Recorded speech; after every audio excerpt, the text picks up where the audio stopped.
आइए सभी सीधे होकर के बैठे,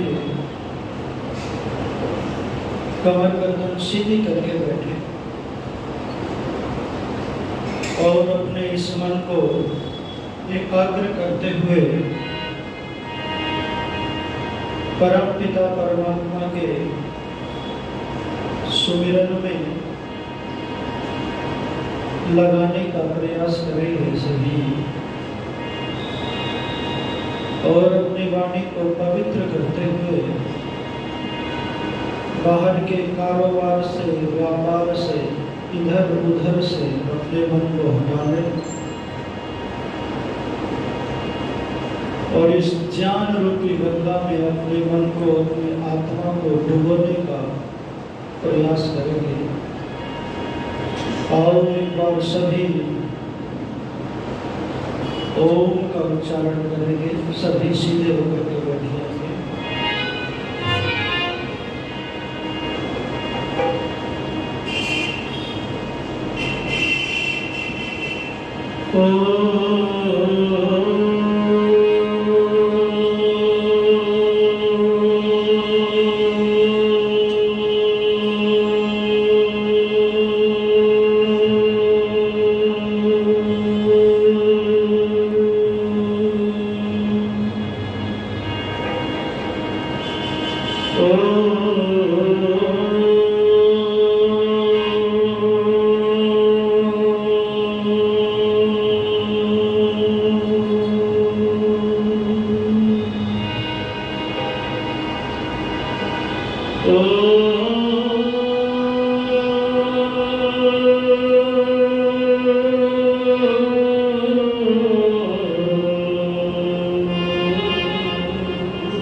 दयानंद के वीर सैनिक बनेंगे,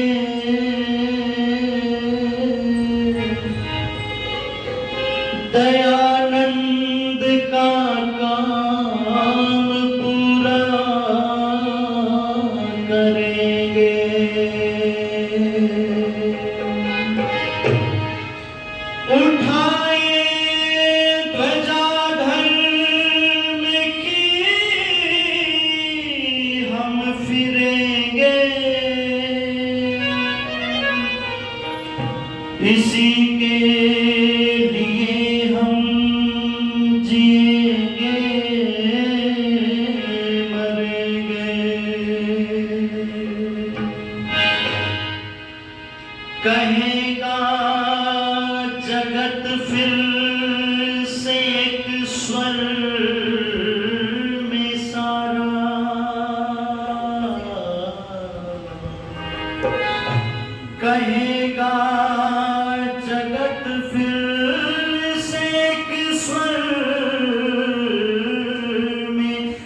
पहले जैसा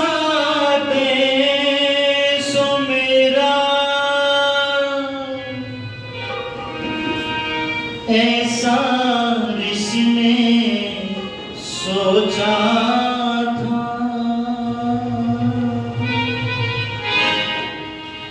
पहले जैसा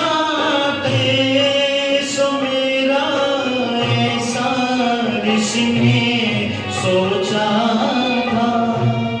क्या तुम भी वो सोचते हो जैसा ऋषि ने सोचा था।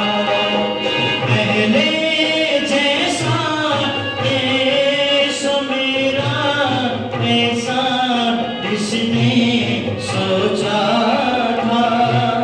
क्या तुम भी वो सोचते हो जैसा ऋषि ने सोचा था।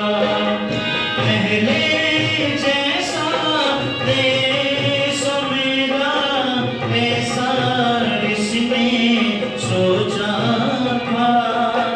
क्या तुम भी वो सोचते हो जैसा ऋषि ने सोचा था।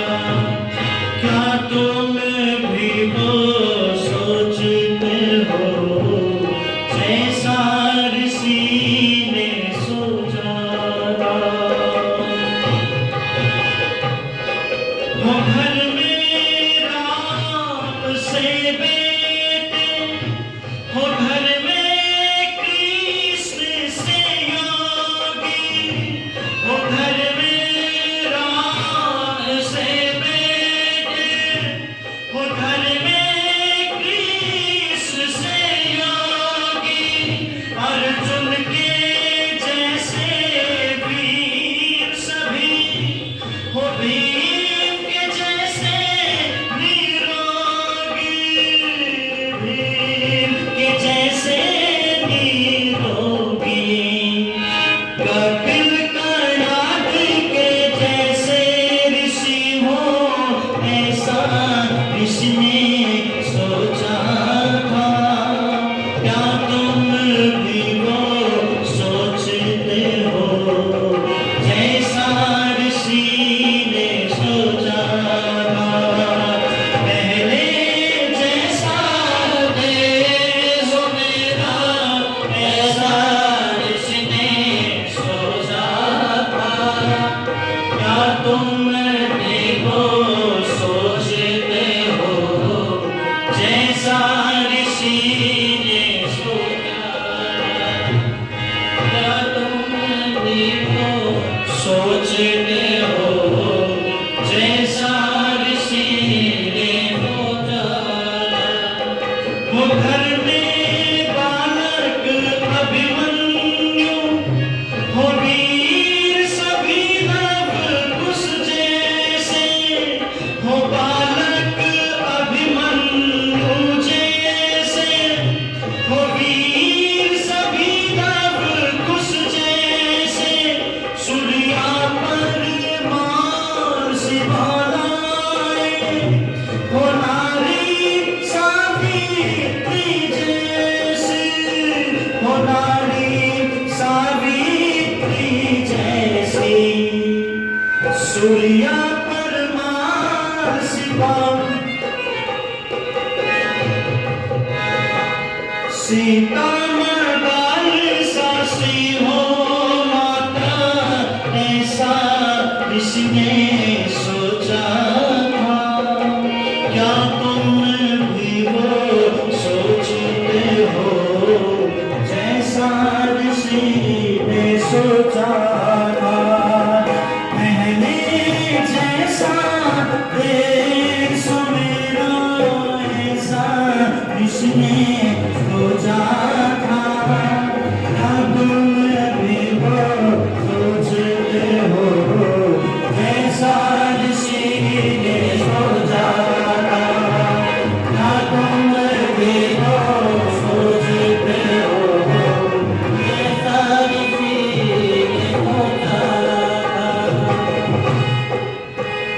न हिंदू बने ना मुसलमान बने, न सिख बने ना ईसाई बने, न हिंदू बने ना मुसलमान बने, न सिख बने ना ईसाई बने, मानव जाति को समझ करके सब सच्चे इंसान बने, सब सच्चे इंसान बने। छुआछूत की टूटे जंजीरें, ऐसा किसने सोचा था, क्या तुम भी वो सोचते हो जैसा ऋषि ने सोचा था। पहले जैसा देश मेरा, ऐसा ऋषि ने सोचा था, क्या तुम भी वो सोचते हो जैसा ऋषि ने सोचा, क्या तुम भी वो सोचते हो जैसा ऋषि ने सोचा, क्या तुम भी वो सोचते हो जैसा ऋषि ने सोचा था, ऐसा ऋषि ने सोचा था, ऐसा ऋषि ने सोचा था।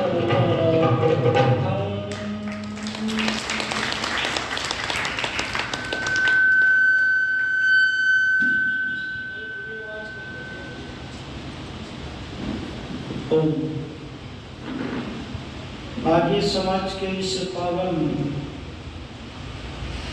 मंच पर उपस्थित भगवान के भक्त, जिन्होंने सनातन धर्म के लिए अपने जीवन को समर्पित कर दिया, जयपुर की धरती से हमारे बीच में समागत और कुछ कोटि के सन्यासी स्वामी सच्चिदानंद जी, उन्हीं के समीप में बैठे हुए बहुत अच्छे विद्वान साधक ऋषि भक्त आदरणीय श्री ब्रह्मानंद जी, स्वामी ब्रह्मानंद जी, और उन्हीं के समीप में बैठे हुए हैं बहुत अच्छे विद्वान पुरोहित आदरणीय श्री करमवीर शास्त्री जी, मंच का बहुत अच्छे से संचालन करने वाले बहुत अच्छे विद्वान पूज्य आचार्य श्री प्रमोद योगार्थी जी, आदरणीय आचार्य श्री विश्वदेव शास्त्री जी, बहुत अच्छे साथी कलाकार भाई सुरेंद्र आर्य जी, आदरणीय श्री रामस्वरूप शास्त्री जी, राम कुमार जी, आदरणीय हमारे श्री सीताराम जी, अमीलाल आर्य जी, इस आर्य समाज की बड़ी ही विदुषी प्रधाना श्रीमती सिम्मी कांटपाल जी, जिन्होंने बहुत सुंदर सा भजन प्रस्तुत किया, आदरणीय हमारे श्री संरक्षिका आदर्श लांबा जी, आदरणीय श्री अंजू ठकराल जी, गीता चोपड़ा जी, सुमन बत्रा जी, सुनैना पाहुजा जी, आदरणीय श्री उषा मदान जी, बीना आर्या जी, आदरणीय सीमा मल्होत्रा जी, पूर्व प्रधाना सन्नो देवी ठकराल जी, कांता लांबा जी, सुनीता नासा जी, लाजवंती खन्ना, गीता मित्तल, सुदेश सरदाना जी, सत्या गक्खड़ जी और राकेश काटपाल, योग्यता राजपाल जी, आदरणीय श्री शशिकला जी और हमारे आदरणीय श्री महेंद्र पाल आर्य जी, अन्य समस्त आर्यजन, उपस्थित धर्म प्रेमी बंधुओं, पूजा के योग्य माताओं बहनों, राष्ट्र के होनहार ब्रह्मचारी, ब्रह्मचारी सभी सीधे होकर के बैठे थे और बहुत ध्यान से बातों को सुनेंगे आप। कभी हम भी आपकी तरह गुरुकुल में बैठ करके विद्वानों को सुनते थे, तो ये आपका बड़ा सौभाग्य है, आप विद्वानों को सुन रहे हैं और अपने जीवन को तपा रहे हैं। और जीवन को तपाना ही चाहिए। जीवन तभी जीवन बनता है जब वो तपता है। अस्तु, मैं एक मंत्र की थोड़ी सी बात आपसे साझा करने के लिए उपस्थित हुआ। ऋषिवर देवदानंद जी महाराज का एक संदेश आपको देने के लिए यहाँ पर मैं उपस्थित हुआ हूँ। ऋषिवर देवदानंद जी महाराज ने अपनी कोई भी बात नहीं की है। ब्रह्मा से लेकर के जैमिनी पर्यंत जो ऋषियों का मंतव्य रहा है, उस मंतव्य को हमारे बीच में प्रस्तुत किया है। वेद की बात रखी है, अपनी एक बात भी नहीं रखी है। तो आओ, यजुर्वेद में एक मंत्र आता है, अत्र पितरो मादयध्वम यथा भागमा वृषायध्वम। इस मंत्र के अंदर पितरों की चर्चा की गई है कि पितर किसको कहते हैं। पितरों को जानो और जान करके अपने कर्तव्य का पालन करो। हमारे कर्तव्य हमको पता होना चाहिए कि पितरों के प्रति हमारे कर्तव्य क्या है। पर लोगों ने पितर उनको माना जो मर गए, पर वेद में जो मर चुके हैं उनका नाम पितर नहीं है। जो जीवित हैं उन्हीं का नाम पितर है। गीता में, उपनिषद में, ब्राह्मण ग्रंथों में जीवितों को पितर कहकर के पुकारा गया। और मैं आपसे निवेदन करना चाहता हूं, पितर शब्द का अर्थ आचार्य यास्क निरुक्त में लिख रहे हैं, खोल रहे हैं पितर शब्द को। पितर शब्द की महत्ता, विशेषता बता रहे हैं। ये पांति पालयंती रक्षन्ति अन्य विद्या सुशिक्षा द्वारा ते पितरा। जो अन्न के द्वारा, शिक्षा के द्वारा, विद्या के द्वारा हमारा भरण पोषण करते हैं, रक्षा करते हैं, वो पितर है। और उनको क्या दे? उनके अनुकूल भोजन दे, उनके समीप में रहें, उनकी शुश्रूषा करें, उनको अन्न औषधि से युक्त रखें, उनको जिस जिसकी चीज की आवश्यकता है वो दे करके उनको तृप्त करो, प्रसन्न करो और उनकी अर्चना करो, उनकी वंदना करो। पर आज स्थिति क्या हो गई है? लोगों ने पितर ये मान लिया जो मर चुके हैं उनका नाम पितर है और उन्हीं का श्राद्ध और तर्पण करना चाहिए। व्यक्ति जीवितों का श्राद्ध तर्पण नहीं करना चाहता। हम एक परिवार में चले गए भोजन करने के लिए। वो परिवार आर्य समाज से नया नया जुड़ा हुआ था। श्राद्ध पक्ष चल रहा था। हमने माता जी ने भोजन खिलाया बड़े प्रेम से।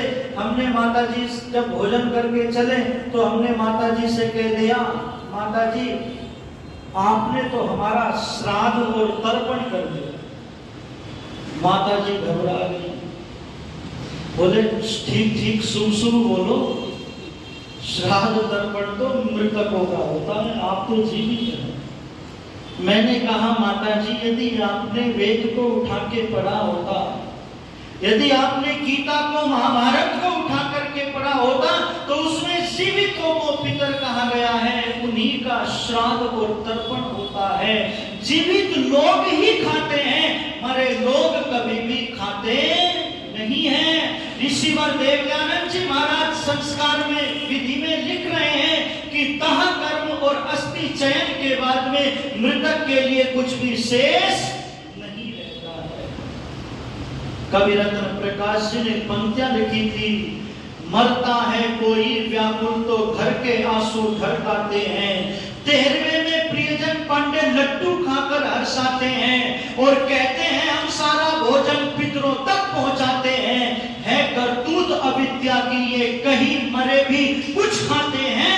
और बुद्धि विरोधी मृतक श्राद्ध तुम करो मित्रवर, मैं ना कहूंगा, पड़े बुद्धि पर जिनके ताले पशु है वो नर मैं ना कहूंगा, पशु है वो नर मैं ना कहूंगा। ऋषिवर देव दयानंद जी महाराज ने कहा, जो घर में आपके माता पिता हैं, जो आचार्य हैं, वो पितर हैं, उनकी वंदना करो, उनकी सेवा करो। जैसे उन्होंने बचपन में तुम्हारी देखभाल की है, तुम्हारी फिक्र की है, चिंता की है, ऐसे ही बुढ़ापे में तुम भी उनकी देखभाल करना, ऐसे ही उनके समीप रहना, उनकी बातों को समझना, उनको समझना जैसे वो तुम्हें समझ लेते थे। तुम्हारी वाणी में जब बोलने की शक्ति नहीं होती थी,